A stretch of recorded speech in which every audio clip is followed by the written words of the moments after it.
Y una de las cuestiones que a mí más me impresionó, que ahora ya no está, Amalia Mercader, una extraordinaria docente, su hijo desaparecido, Carlos Alberto Rodríguez, y prácticamente en el relato que ella hacía, a mí me estremecía que se dice en uno de los relatos, si se encuentran con él, dice uno de los relatos. Claro, Amalia tenía la presencia de su hijo que lo llevan preso 20 años y con 20 años estudiante de la UTU, poeta, guitarrista, músico, y tenía esa imagen, si se encuentran con él, y nos describía a un muchacho joven, y uno pensaba, si se encuentran con él ya ahora más de 40 y pico de años después de su desaparición. La profundidad en este relato del libro maravillosa de la madre ya mayor que dice si se encuentra con él y lo describe. Es tremendo, ¿verdad? Es de una profundidad. O en el relato de Ana, ese enfermo torturador que te enfrenta a una realidad increíble, ¿verdad? Y la primera reacción y la segunda reacción y el paso de los días. O también me impresionó muchísimo en su estilo, el de la gallega, justo está acá, no pensé que viniera por la calle Sarandí, pasajera del tiempo, y en una cuestión muy linda de la danza, el baile, el tango y las ensoñaciones de ese. O sea que hay en el libro mucha vivencia tremenda, ¿verdad? Como decías tú, Luis, porque en general son ensoñaciones que salen en el medio de la tortura, o de ese relato de los amigos Marcos, Mario, que se encuentra y él se ubica en el ombú para volver a la infancia y desde arriba volver a soñar, y el amigo que le falló en el momento decisivo y pretendió hacer justicia propia, o los relatos, y yo quiero algunas cosas para hacer algunas reflexiones finales, el relato de la tristeza, ¿no? El relato de Clarel de los Santos, los gansos y la tristeza final que derrota de alguna manera el sueño de la vida, de la esperanza, como también en algunos de los cuentos se dice, pero nuestros sueños del hombre nuevo y de la sociedad más justa están cada vez más lejos, y se une con esa tristeza del cuento de los gansos, también los 7 gansos que eran custodias asesinados, o el relato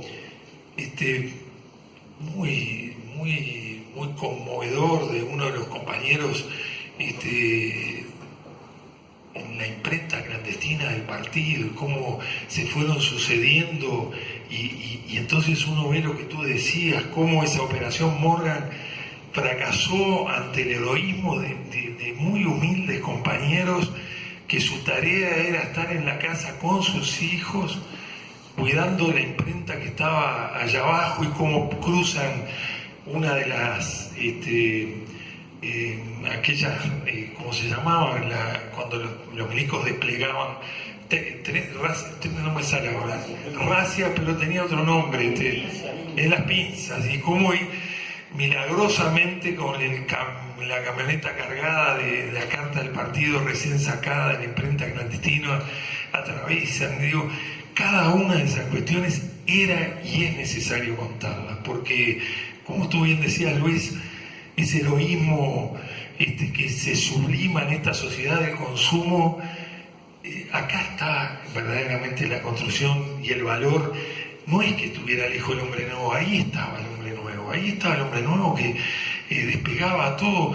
Hay otro capítulo que a mí me parece que es una cuestión pendiente para seguir investigando, que es el de Chiara Furman, que es toda esa historia de los judíos comunistas que vinieron de allá, la historia del abuelo, ¿verdad?, que se escapa del nazismo, su familia que queda y es fusilada al lado de la misma fosa que cavan, y al mismo tiempo esa reconstrucción de una familia que acá empieza y vuelven a vivir el fascismo por sus ideas, por sus convicciones.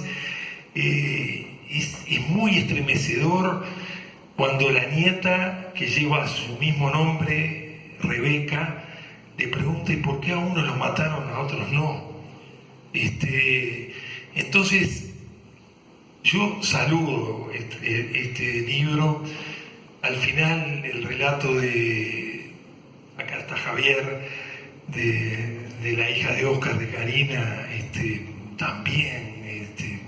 Uno se imagina a esos niños que se despiertan en la madrugada sin sus padres, sin su madre, con sus juguetes destrozados, con su muñeca donde esconden los billetitos que le deja la madre, y después el heroísmo de esa madre que sale en la primera visita y le da una carta para su padre que estaba afuera, la niña que tenía, no sé, 6, 7 años, no sé cuántos serían por allí. Entonces, es extraordinario, lo tenemos que hacer, lo tenemos que hacer. Yo voy a contar una cuestión hoy muy personal, que no le he contado. Mi hermano Gonzalo es uno de los denunciantes de la Operación Morgan, fue uno de los testimonios de toda la operación en Morgan, la del 76, de la OCOA y particularmente de inteligencia, ¿verdad? Y a uno le estremece cuando andan por la calle los torturadores. En particular conocemos todos, hablamos de Charleta, que anda por ahí, se saca fotos y fue el que lo marcó y le levantó la capucha y las señas y anda caminando por ahí.